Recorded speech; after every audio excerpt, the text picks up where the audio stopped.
All right, everybody's going to be jumping in. Sounds So- good. Ooh, I see the participants are going up. That's exciting. Sorry for being a little late. We were closing out the last session. I completely got lost in time. Like it was just Q&A, great questions, great conversation.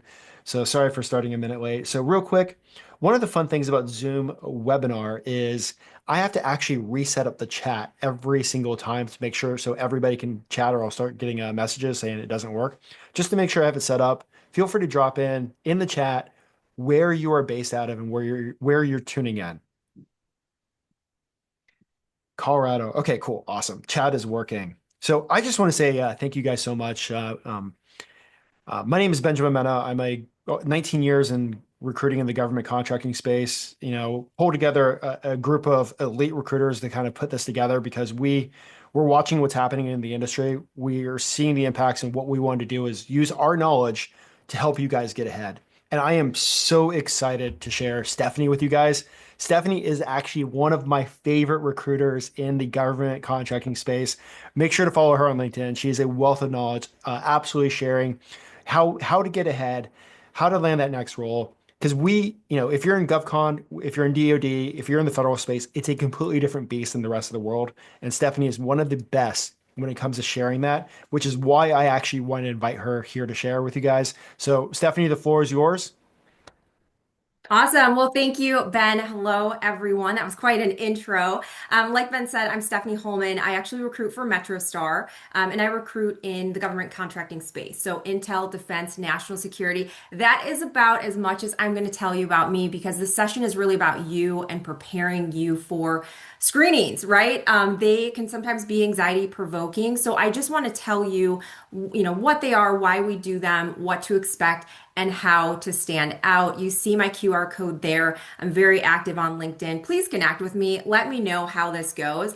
I'm going to present. I'm trying to watch the chat too. So if I miss some of your questions, I'll definitely go back. And I do want to make sure we have time at the end of this to answer, your questions as best as we can. This is not death by PowerPoint. Every time I jump into something like this, I'm like, how many slides does this person have? I have 10. That's it. Straight to the point. Take screenshots. Again, ask questions. So to get us going here, what I want you to know about recruiter screenings, and again, I'm a recruiter. I do screenings all day, every day. I probably do like 6 to 10 per day that are scheduled and then have, calls outside of that. But you've already passed the first test if you have a recruiter screening set up. So, what am I talking about? That means that you've applied, right? You've submitted your resume, and someone, myself, a hiring manager, someone on the hiring side has gotten eyes on your resume and they see enough, right? That warrants a phone call. So, please put stock in that you've advanced right to the first stage of this process, and own that. Walk in with some confidence, or pick up that phone, having confidence about that, because as an applicant you don't know how many other applicants are on this requisition. You don't know, you have no idea how many resumes I've gotten eyes on. So again, really own that, and be confident about it. I think before we talk about like really the meat and potatoes of what a recruiter screening is, it's really important to understand the recruiter's role, right? Why am I here? Why do I do these calls? Why does the hiring manager? What it really comes down to is being a time saver, and a filter for hiring teams, right? So the hiring teams, especially in the intel, defense, national security space, they're doing a lot of really cool stuff. They don't have the time to screen applicants. So that's where a recruiter comes in, screens applicants, looks through your resume, and gets a good pool of candidates to move forward to the hiring team. Now, part of that process is I, as a recruiter, I have to understand what I'm recruiting for, right? So I'm going to do an intake with my hiring team to make sure I not only know what is externally facing in that job posting, but then all of those little things, right, that you might not find in a job posting for various reasons. Companies have different policies, especially in the government space. We can't put everything on those job descriptions, but as a recruiter, I'm going to have that intake with the team to know, again, what is it that they're looking for and be able to not only speak to that position, but also assess and evaluate the candidate's experience, right? And kind of how that fits into that. Also, as a recruiter, when I'm screening, I have to stay consistent in my evaluation. So, what that means is that recruiters, when they do that intake with the hiring manager, we have a list of a few questions, maybe it's 10 or so, baseline questions that we've established with the hiring team to ask you during the screening call. So I know exactly what questions I'm going to ask you going into that call. And then the other charge that a recruiter has is assessing early culture and communication fit, right? So we're looking not only at your experience and skills, but how well you might align with this team, right? With the team's schedule, where they're located, their pace, company culture, all those little pieces. Now, 10 typical things covered in a recruiter screening. Again, feel free, take screenshots. I wanted to just give this to you all straight. These are 10 things that I think are fantastic to cover in a recruiter screening. Now, is every recruiter going to do this, the same exact way? No. But I want to get to what's very important for the candidates that I'm speaking to. I treat them like I would want to be treated, right? I want to know all this basic important information up front. So, position overview, a quick summary of the role and what it's about. Again, in the government space, the job description is going to give you very, very little. So that's where I come in to fill in some of those gaps. Some, not all, because I can't disclose everything. Location and remote expectations, right? Where the job is based. Does remote or hybrid exist? Work schedule. So hours, is this a Monday through Friday, 9 to 5? Is it shift work? Is it a 24/7 operation? If it's remote, are they requiring someone to work Eastern Standard hours? Again, all these little pieces, they matter. Type of contract. So in government contracting, we have different types of contract, pre-award, direct award, fully funded. That's something that I believe a recruiter should be disclosing. Salary range, compensation, expectations. This is a big one for me. I come from a place of discuss compensation early and often. It is not my place to judge what you are asking for compensation, right? Only you know what number will work for you. As a recruiter, though, right, I have a range, and I'm trying to be a good advocate for the individuals that I interface with, my candidates, but also a good advocate for my hiring teams and be respectful of, the budget, right? And hopefully that aligns between the two. Hiring timeline, when interviews are going to start, how many rounds, what's the decision time frame, the projected start, right? When are we hoping for someone to begin? You need to know all of this information as an applicant to evaluate, is this a good fit for you? I think a lot of folks come into recruiter screenings and they think, oh, okay, this is going to be a one-way, one-way conversation. They kind of feel like it's going to be an interrogation. I don't ever want anyone to feel that way. I want it to be a two-way conversation. You are assessing me and the company that I represent just as much as I'm assessing you and your experience, right? Team and mission overview. So a little bit about who we are, what we do, the bigger mission. I will tell you this, and this is coming directly from Stephanie Holman. I never get on a recruiter screening and expect for someone to tell me all about MetroStar. No, no, no, no, no. I work for MetroStar. I'm here to tell you about the company, right? What we do. Now, if you come into that conversation and you know a little bit, cool. Hey, that's fantastic. You know about us. You checked our LinkedIn page. Awesome. But my purpose of a screening is not to, quiz you on how much you know. It's really just getting down to your experience. Okay, candidate experience review. So talking through your resume and relevant experience, right? That is something, number one thing I want to get to is your experience. How well does it fit into what the team is looking for. And then also the last thing here, Q&A and next steps, right? I want to give the candidates that I speak with space to ask questions. Again, I think this is a very good practice for most recruiters to do, right? It's a two-way conversation. I want you to feel comfortable enough to tell me what matters to you, right? And explain what comes next. Now, I put on this slide wild card, right? Exit and power of the pivot. What am I talking about here? Um, More times than often, I might get on the call with someone and we very quickly realize this is not the opportunity for them, right? Number one, I'm thankful that they addressed it. When I open my calls, I say, hey, I'm going to cover these 10 things you see here. If there's something that I go over that doesn't seem like it's aligned or it's the right fit, I do not want to hold you hostage, right? I don't want to do that, excuse me.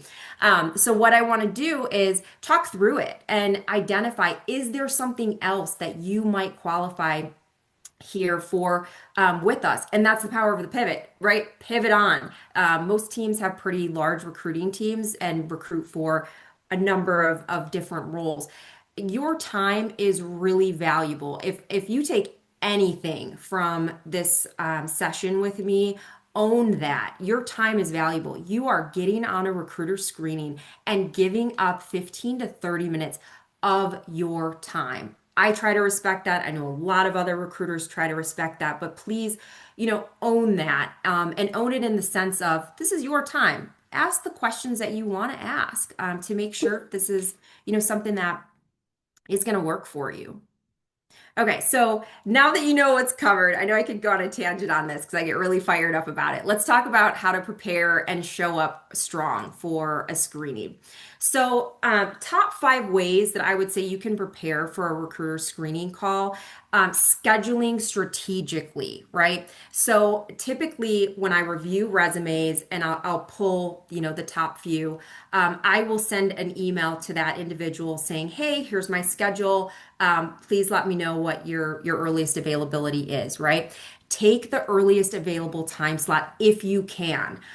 You never know, again, how many other candidates are under consideration, how many applied. So timing matters. I think that's a strategic thing that's within your control that you can do. But again, life happens. We all have different things personally, professionally. So if that's not possible, just do what you got to do. Take the time slot that makes the most sense.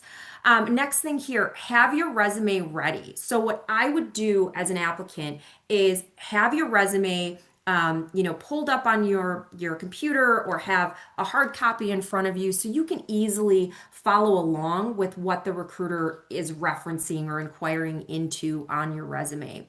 Also, pull up the job description. Have it on hand so you can stay aligned with what the role's asking for. And I always say pay attention to the must-have requirements. On most job descriptions, it will say something like, here's what you need to succeed, or here's what you must have, right? Really zone in on those because those mirror what a recruiter is going to be asking you about. So I come up from a place of like, let's eliminate surprises, right? So knowing that the recruiter is going to hone in on those must-have requirements gives you an idea of what they're going to ask. So highlight on your own resume what you match, what you match to as far as the qualification goes, and highlight what you don't match to, or what might be a potential, gap, and be prepared to talk through, anything that you don't meet. Again, as a recruiter setting up these screenings, when I reach out, that means I see enough for the phone call, right? And going into the call, I'll have an idea of maybe some things I want to just ask a little bit more about to fill in those gaps. But for you as the applicant, again, be ready to talk through those gaps. So more specifically, if I have a tool or technology that I'm looking for an applicant to have, right? And they don't have that particular one listed, but they know that they've used a sim tool that's similar to that, right? Mention that. Again, as a recruiter, I'm going to ask you that anyways. But that's just a way for you to better prepare if a recruiter doesn't ask you about that. So now that you know how to prep, let's go over what we as recruiters are actually listening for during the call and how to stand out during the conversation. Okay. So what are we really listening for? Just eight kind of basic things here. Basic qualification match. This is pretty straightforward. Do you meet the must-haves listed in the job description, right? Clarity and communication. Can you clearly explain your background? Most of you have heard probably of the STAR method. I'm not going to dive into that. There's tons of information online. The STAR method keeps your communication clear and concise. The reason I mention this and I put it here, would I disqualify someone for not being clear and concise in their messaging? No, but I'm your advocate, so I would talk to you about that, right? Let's be a little more clear with how you explain this experience before you go into a potential interview. Motivation for the role. Hey, what interests you about it, right? If you're super jazzed up about it, chances are I'm probably going to tell my hiring team about that, right? That you're really interested in the role. Professionalism and attitude. That's pretty self-explanatory there. Again, this reflects how you might show up with my hiring manager and team. So it's something that that yes, I look for, and if there's something that needs to be addressed, I want to address it in the recruiter screening stage before moving you forward to give you, the best chances. Obviously, logistics fit, excuse me. Can you work the expected schedule, location, remote? Again, does this also fit for you, right? And what you're looking for. Salary expectations, we already kind of talked about that. Are your salary expectations aligned with the range? Again, I'm not going to get offended. You know what you can live on and live comfortably on. So that's that piece there. Inconsistencies, right? I don't go into screenings trying to trip anyone up, right? Not at all. Again, it's not an interrogation. As a recruiter, we are metric. Every recruiter I know is metric. That means that there's an expectation for you to find talent for whatever number of roles that you support. So we want to find you, right?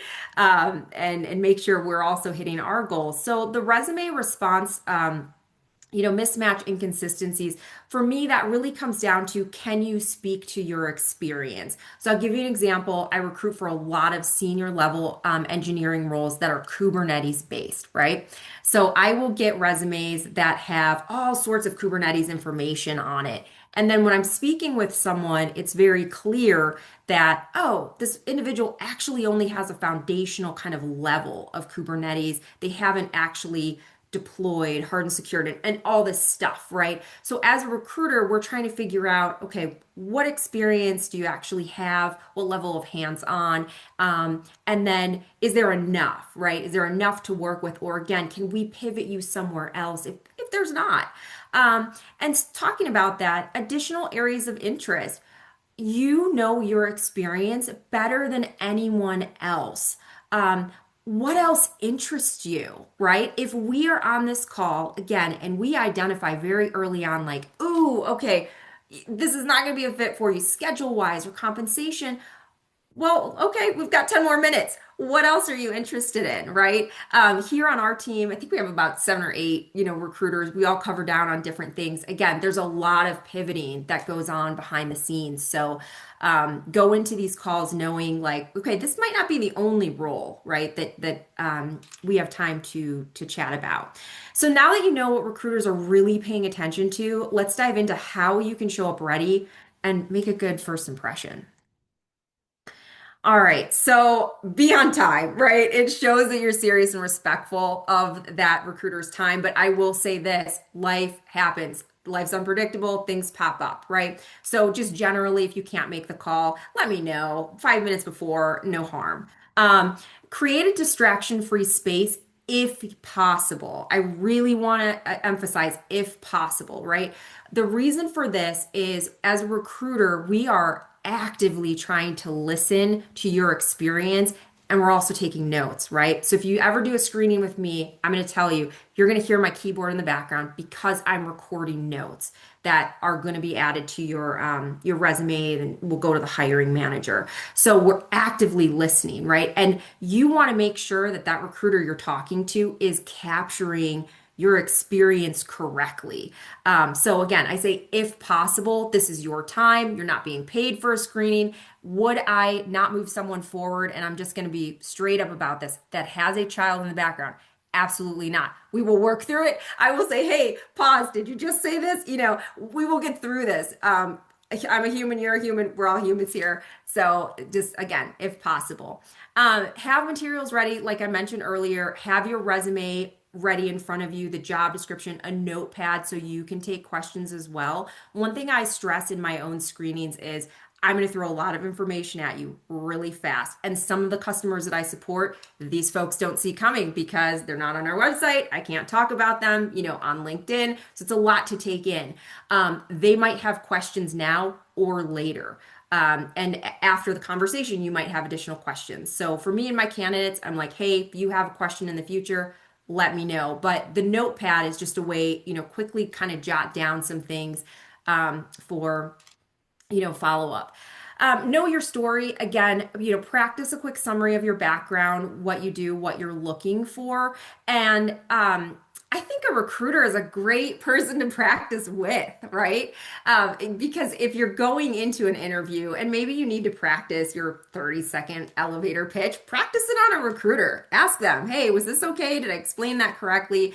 Most of the recruiters I know are fantastic human beings just in general, and they'll say like, yeah, that made sense, or here's something, an area of improvement or a suggestion.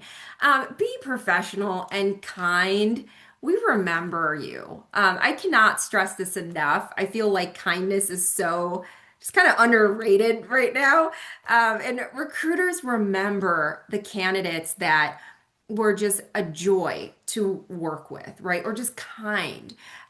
We don't forget, and those are the ones that will come to top of mind if they weren't moved forward. I actually just had two that they didn't work out on different roles, and we kept in contact, and they just got offers and are going to be starting soon. So kindness matters.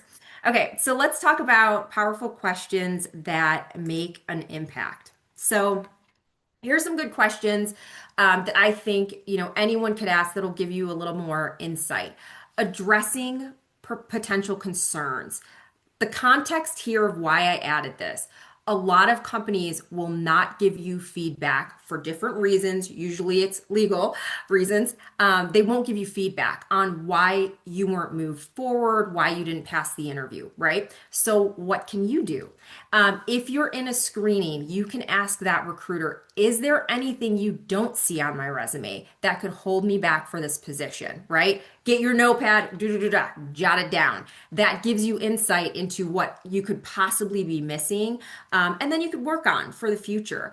The next one is, would it be helpful if I updated my resume with additional context? Now, usually I get to this before my candidate asks, because sometimes for some of the teams I support, they need to see it on your resume. They need to see it in black and white that you have the experience.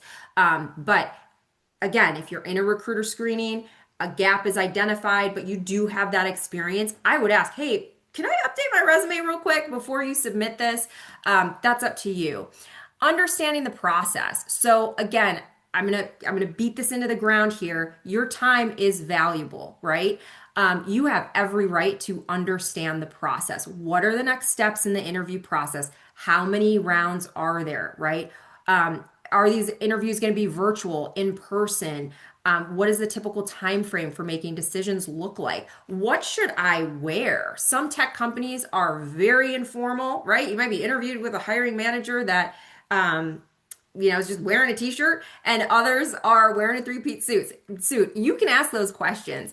And then gaining strategic insights. So again, what was it about my resume that stood out to you for this position? You can ask a recruiter that. I'm always prepared to answer that question.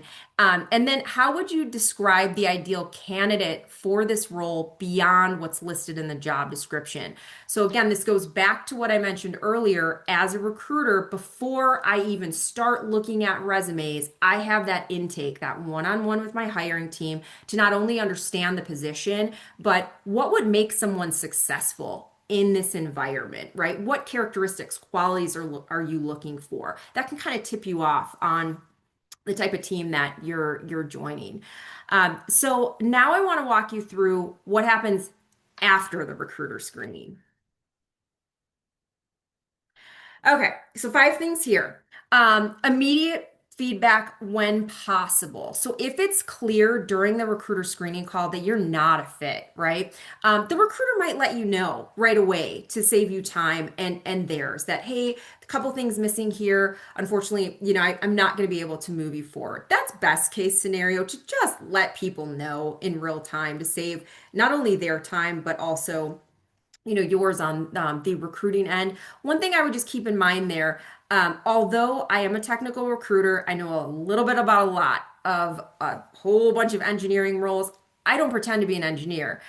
So if I don't know, when in doubt, I always ask, right? I'm gonna ask and I'll let the hiring team figure out from my notes if the person can move forward or not.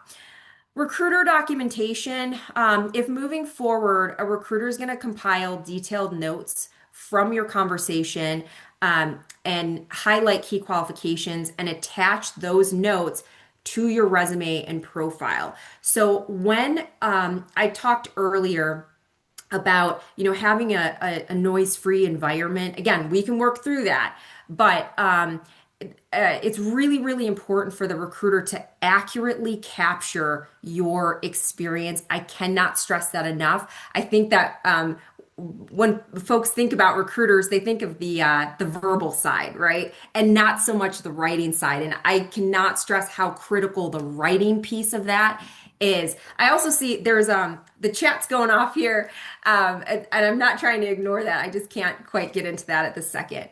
Okay, submission to a hiring team. So once I've written up my notes, double check them for everything. I'm going to send that over to my hiring team for review. And again, this is where my summary is going to advocate for you. So kind of brings you into color, so to speak, right? Your resume is kind of black and white. I'm adding to that and making it a little bit more colorful about how the conversation went, all that good stuff. Then the hiring team is going to review it and let me know their decision if they want to move forward or not. Different companies have different SLAs for this. So you might get feedback same day, you might get feedback next day. It just depends. Again, as an applicant, you can ask, hey, how long is this going to take? It's okay. You should be told that information. So the hiring team is going to give a thumbs up or down whether to move you forward to an interview. If a hiring team says, no, unfortunately, we don't see enough here, I would say the most common practice that I've seen is you do get that disqualifying email that's sent to you. Okay. And then number 5, again, I know I've harped on this enough, but potential pivot, right? Or referral. So even if after the screen, the team doesn't move you forward, please know, I think some of the smartest recruiters out there, they're going to look to see where can I pivot you, right? If they have enough of your information about your experience, they might do a quick sync with the team to see, hey, what does the team have that also might fit you? So that does happen quite often in the background. All right, we are breezing through, and then I'm going to get to all of your questions here. How to stand out. So, just to recap, right? Your resume should clearly reflect the experience needed for the role. Again, when you're looking at these roles, I want you to pay attention to those must-have requirements. Does your resume accurately reflect that you meet those must-have requirements? 2 things I want to talk about here. Number 1, don't overthink it too much.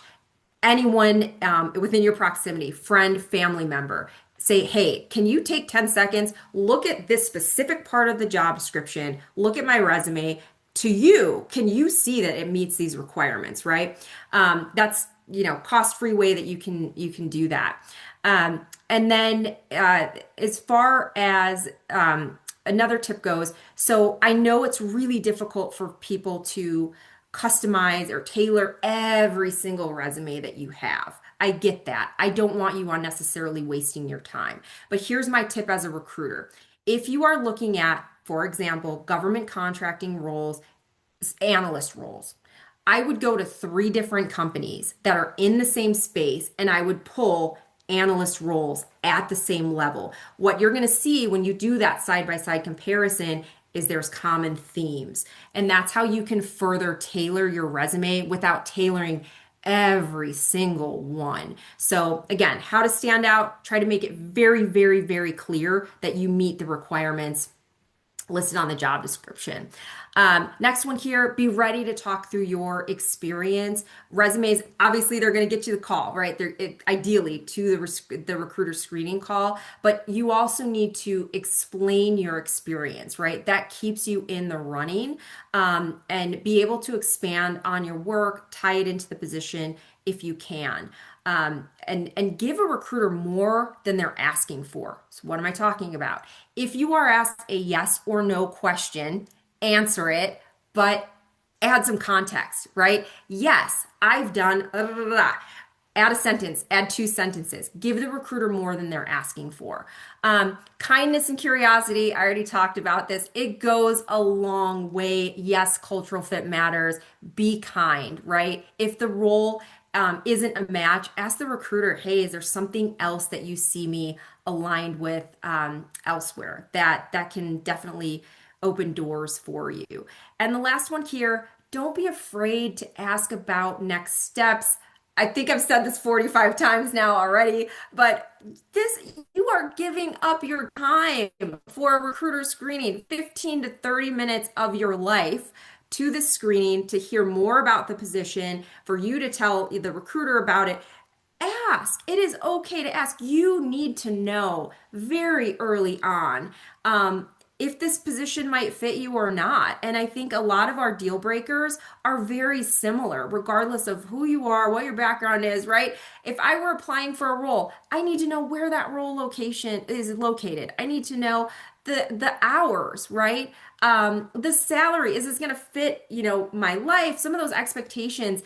It is 100% okay to ask those questions. And if you get a weird vibe, I'm going to leave that up to you to interpret. But I will end this with saying that you are screening me and the company that I support as much as I'm screening you. That is it, Ben. We are at 32 minutes, so we have a lot of time for questions. Let me see if I can get into these.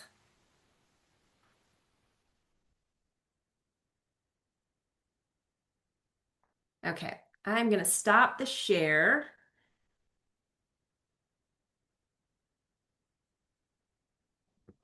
There we go. Okay. Oh, cool. I'm just checking out where everyone's located. So DC, Maryland, Colorado. Awesome, awesome. Okay. So looks like Cami here said a recruiter recently emailed me letting me know that my resume was sent to a hiring manager for review. She asked me to let her know if I have offer deadlines, other time sensitive questions for the hiring team. What's the best way to respond? I've always been told it's good to ask questions. So, what good questions to ask before I've been interviewed by the recruiter or team? Okay, so I'm going to answer this in a couple different ways here. So, as far as let her know if I have other offer details. People feel different, ways about this. It really just kind of depends on what your comfort level is. Me personally, I want to know if you have a competing offer because I'm going to do everything in my power to expedite the process. Now, I'm expediting it anyways, right? But if someone is really strong and has the experience that we're looking for, I want to let my hiring teams know, like, hey, this person, they have a competing offer or they're expecting an offer by Friday. What can we do, right? Because I think any smart company wants to be at the table to share what they may have for you. And then as far as any questions for the hiring team. So what's odd to me about this, Kenmi, is I would want to be on the phone with someone and talk through these pieces. I wouldn't send someone an email and say, "Hey, what questions do you have?" without having that kind of touch point. I think as far as good questions, that's up to you individually. What matters to you and how comfortable are you asking? I think ultimately, my position here is you've worked hard and long enough. It's okay to ask the questions that matter to you. But again, that's something you kind of got to figure out there. Are there any no-nos to steer clear of? Jamie, if you're still on, expand on those no-nos that you're mentioning. Like, can you give me an idea of what you're talking about there? Okay. And then Zalikia, if you don't make it to a screening call and are just told you are not being moved forward, is it appropriate to ask for feedback? Okay, so if you don't make it to a screening call, told that you're not being moved forward, it probably just comes down to that they have other applicants that already have screened and are moving forward. So they're pausing, adding someone else for review. That's pretty much what it is. I mean, you can ask for feedback and see if you'll get it. On that. Okay. And then Hendrik, any thoughts or advice on ensuring you're actually talking to a recruiter, especially via LinkedIn messages? Sometimes feel like there's a lot of fake recruiters. I'm so glad you asked this. Yeah, there are. There's a lot of scams. I have an iPhone just like everybody else, and I get some funny texts like, "Hey, Stephanie, you can make 400 bucks a day." And I'm like, "Okay, no, stop it."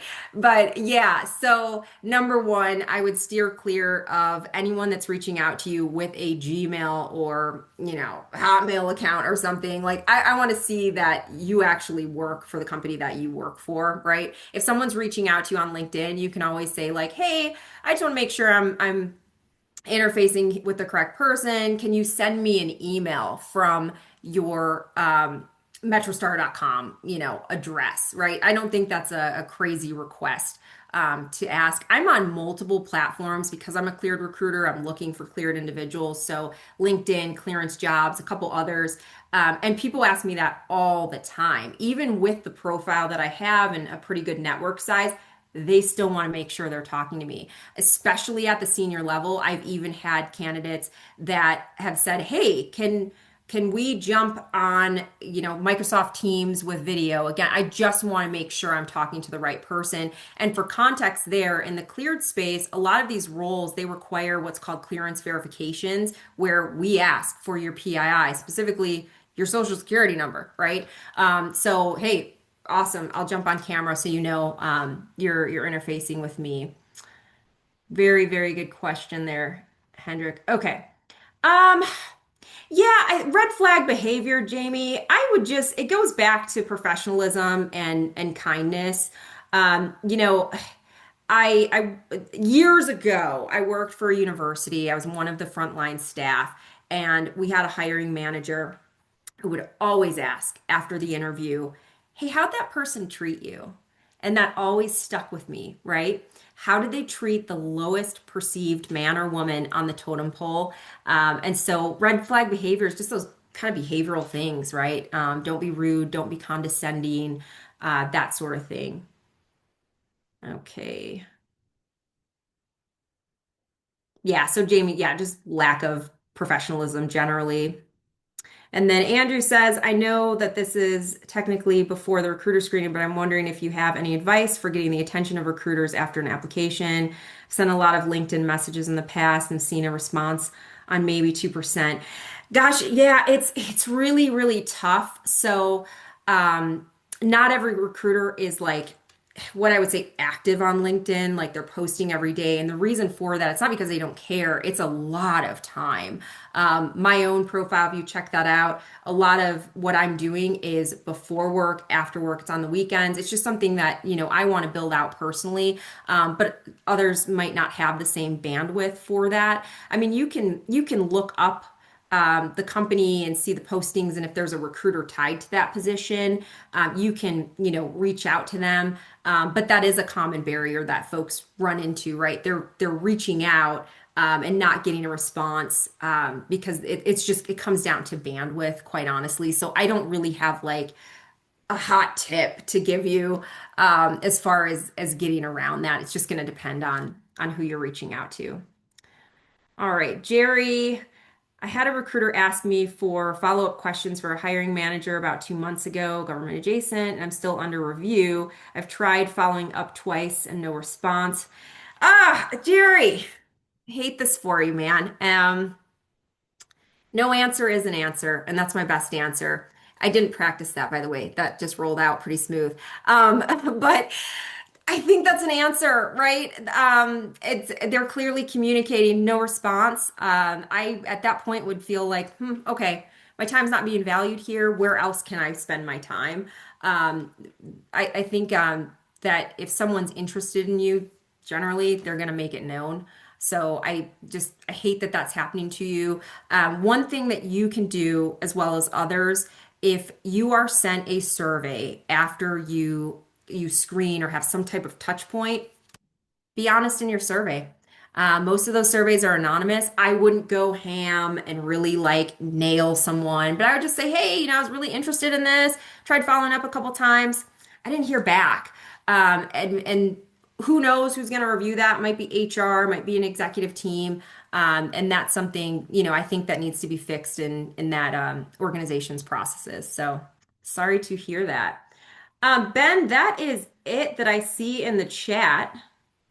There's a Q&A box in the middle of if you scroll down to the bottom of the Zoom thing. Oh, there we go. Cool. Cool, cool, cool. Thanks for keeping me on track here. All right, anonymous attendee. Oh, there's a couple anonymous attendees. Can I ask a recruiter who I'd be interviewing with and if I move on to the next step? Absolutely, absolutely.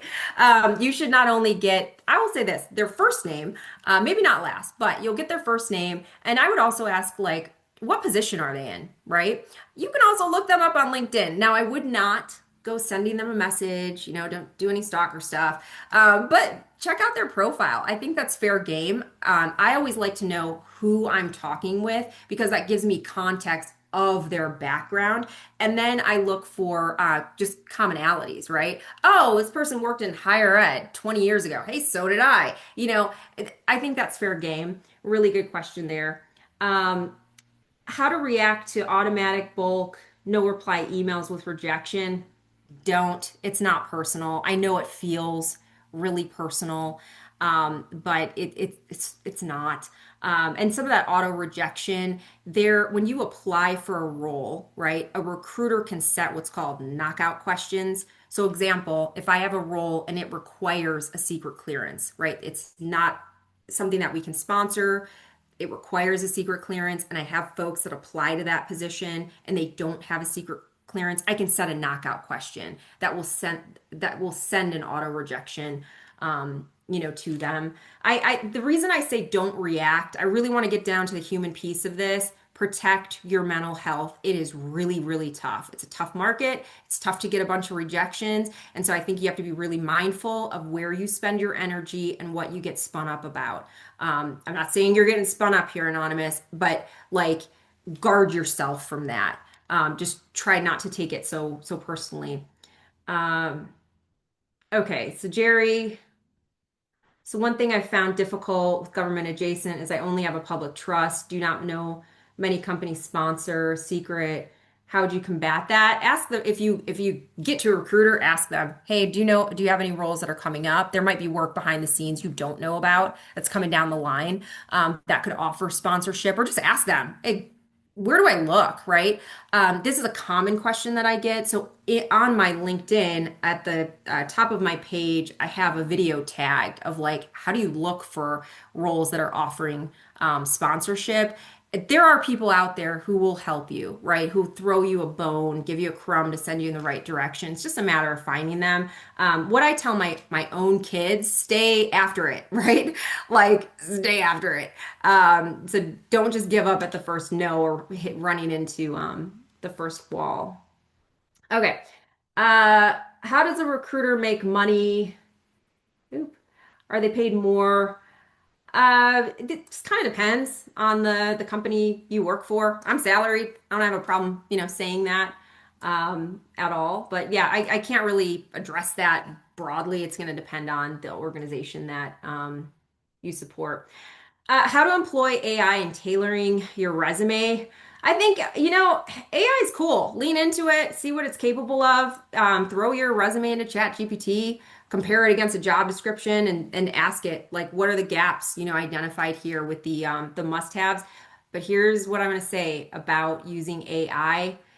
Please read what it gives you. QC the product, right? I always say like good data in, good data out, bad data in, bad data out. So um, what I've seen from the recruiter side is where someone might use that, right? That beautiful resume that looks like it has everything that I, would ever dream of for one of my positions, and then they cannot speak to that experience. Now, it's one thing if that happens to you at the recruiter screening level. Okay, don't let that happen to you in an interview. Please do not. The issue there is teams are going to question your integrity.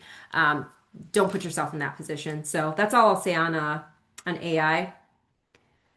Okay, next one. My experience with recruiters in the healthcare field do not care if the job, sorry, this keeps bouncing around. If the job is correct fit for me, they just want to fill the job, unfortunately. So I've not had good experiences. Clinical job. Yeah, I understand that. I think recruiting gets hit a lot for, I think in every industry, you're going to have bad actors um, out there. And that's just something for you to gauge initially, right? Is this the right fit for me? That's what I was talking about before. Like you're screening that recruiter, that company just as much as they're screening you. Next question here is on, will Americans living abroad have a chance to find an opportunity in the US by applying abroad? This is outside of my area of expertise. So I have a practice of not just throwing a dataless opinion out there and confusing people. So I'm sorry, anonymous. I don't know, but I don't have enough to lean on recently to answer that one. All right, we are breezing. Okay. Someone else. I used to be regularly contacted by recruiters unsolicited till 1 to 2 years ago. Since I joined the government last year and since I started applying for roles recently, the recruiters are not reaching out anymore. Is there a stigma? Da, da, da. How are they reaching out? That's what I would want to know. Like, were they reaching out to your personal email address? Were they reaching out on LinkedIn? Like, where were they finding your profiles initially? Did something change with your profile? Um, I'd go back and maybe, update your profile again. It's hard. It really depends on there's so many factors in that one. I'm not really sure uh, as far as, how to advise you with any stigma. I would say as far as stigma goes with like someone that's been laid off or contract has ended, um, I'm sure, bias is still out there. It exists, right? Let's not pretend like it's not there, but also the last several years have been really wild with a lot of layoffs, right? I myself was laid off 2 years ago from big tech. So when someone gets on a screening call with me and let's say they have a gap, right? And they immediately want to address the gap and tell me their story. I'm like, hey, pause. I get you. I was laid off too. Like I'm not here to put you on trial, right? Thank you for telling me your story. I appreciate the context, but I think more recruiters than you realize have also been through the same thing when it comes to being laid off or just having to take time off, right? Like life's unpredictable, things happen, people get sick as well. Okay, next one. This is a really good one. How do recruiters ensure that bias is minimized? How do we work with recruiters to help overcome potential biases? Training, a lot of training, a lot of training, a lot of open conversations, curiosity. I think one good thing you can always do is look at the teams that you're wanting to join, and things that matter to you, right? Look who's on that team. I think good practices with recruiting. You are aware of your biases, right? And preconceived notions that you might have. So I hope that my peers are doing the same. But if I just jump in here real quick, Yeah, go Stephanie? ahead. One thing I have seen is a lot of recruiters actually having to train the hiring managers on the bias. There's a lot, like most often than not, the people that are not are the least amount of bias are the actual recruiters because we're looking at the skill sets and looking at the background. There's a lot of training that I and many other recruiters have had to help with the hiring managers to like, hey guys, like you need to look at it this way. You can't look at it that way. So it's not probably it might not just be you. It's recruiters behind the scenes are trying to help you guys win too. Yeah, thank you for jumping in on that, Ben. And we're very aware of like things that we cannot ask or answer. I haven't had this happen, right? But if a hiring manager, hypothetically, my hiring teams are great, but if I had a hiring manager that said, "Hey, Stephanie, does a person have kids?" Wrong. No. Why are you asking me this? So yeah, good point there, Ben. Nicholas, as a terminated federal employee, we were technically forced to resign or terminated for fabricated poor performance. Applications often have a question about this and could be an auto reject since this black mark on our records isn't truthful. Oh gosh. Um, yeah, I don't know how to answer that. I would say that most companies aren't kind of tone deaf to um, the news, right, and things that are happening. I don't want to advise on this one because ultimately that's your individual choice what to put down, and based on what you put down, there might be additional conversations. Ben, I don't know if you want to jump in on this one. The only thing I will chime in on that also, just like if you're coming to like your, SF-86 or, SF-85, like I would be as truthful as possible there. I have never seen, and I've looked at a lot of applicant tracking systems. I've never seen one that auto rejects based on that part of the question and in the application. Typically, the auto rejects are stuff that it comes to like the skill sets. Do you have 8 years of Kubernetes experience? Even though like a manager might, have not known it's only been around for 5 years. But it's like stuff like that are why things are auto rejected, not deep dive into the application on what you did with your experience and what happened there. Thanks, Ben. Um, All right. So, Anonymous, you're asking about a reinvestigation, something related to your clearance. Is that still active? If you're still on, just shoot me a LinkedIn message. I can send you. Clearance Jobs is like my source of truth. They have a fantastic FAQ section where they talk about this, right? Where you can go to find out if your clearance is still active. That's all built out. All right. We address this next one.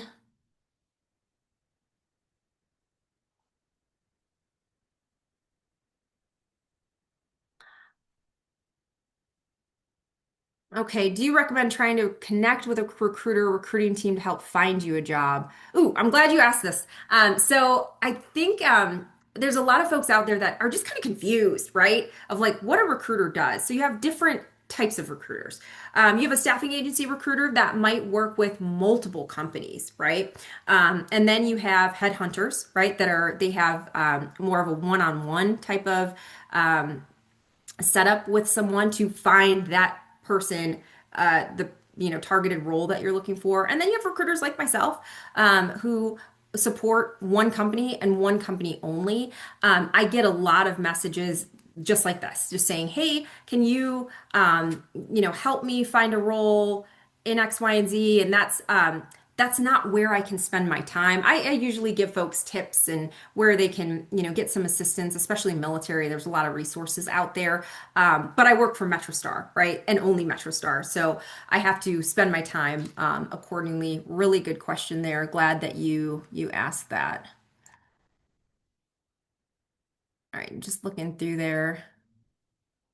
here to see anything else that I might have missed. Is there an age bias? Sure, I think it probably still exists. Should we not put the years we graduated? Yeah, take that all off. Take all the years off. I don't have it on my own resume, and I don't frankly need to know that. I think most recruiters would agree. We're just looking on your resume, city and state, when or just state only. So yeah, we don't need your like full home address, the year you graduated, and your GPA. That's something that you could take off there too. Okay. Someone else says, I transitioned from a technical individual contributor role to a team lead manager role a few years ago. Now that I'm looking at job postings, the technical roles seem more available and marketable. As a recruiter, is it a red flag for you to see someone transition back from management to an individual contributor role? No, let's talk about it. Let's have a conversation about it. And I say that as someone I spent years in management, right? And then I jumped into this type of recruiting and wanted to be an IC role, and everyone around me in my personal life thought I was losing my mind. Why would you give up your title? Why would you? I just didn't want to do it anymore. I like, being in the front lines and in the thick of it. So have that conversation and be prepared to tell your story. So no, I don't see that as a red flag at all. Okay, Nicholas, what about start and end years for each previous job? I think you're asking about like months, month and year. Yes, yeah. We especially for government contracting roles, I would say we need month and year if possible. We're trying to see like the time that you spent with those companies. Another one you mentioned, only put your state and not city. That's up to you. A city and state a city and state or just city or just state. I what I was trying to say is I don't need your full address, right? I just need to know like generally what state or what city you're located in. What do you think about summary and skills section, awards, certifications, volunteering? Yeah, it just kind of depends. Depends on the role and are the award certifications like are they relevant to that, right? If it's a military award, is it relevant to the position that you're going after? Certifications, is it needed for that role, or do you want your certifications to tell a story? If I'm working with someone, for example, that's early entry and they have a good number of certifications under their belt, before I even talk to my hiring team about them, they're going to deduct like, oh, this person's like, they're really going after it, right? They're putting in the work, they've got the motivation to do that. So it really just kind of depends on if those pieces serve you or not. All right, I think we got through, yep, no more open questions. Thank you for answering all those questions. It's and I'm extremely grateful that you decided to focus on the recruiter screen too, just because that's part of the mystery that so many people have when it comes to working with recruiters. Like, I got the call from the recruiter. What am I supposed to do? How do I do this? How do I put my best foot forward to help Mhm. me get to the next step? So make sure that you follow Stephanie on LinkedIn. She literally shares nonstop stuff like this. And that's actually one of the reasons why I asked her to come and share with you guys, is because this is like what she's normally sharing in those after hours and those weekends when she's like on LinkedIn. But for everybody else, I just wanted to say thank you guys for coming. We have 2 more sessions today, 3 sessions tomorrow. We just wanted to, use our expertise, our knowledge as recruiters to help you guys shorten the time period that you guys are affected by what's happening out there. So I will see you guys soon. Give you guys a quick lunch break. And Stephanie, once again, thank you so much for sharing today. Thanks, y'all. Stay after it. You're valuable. We're trying to find you. Bye, guys. Bye, guys.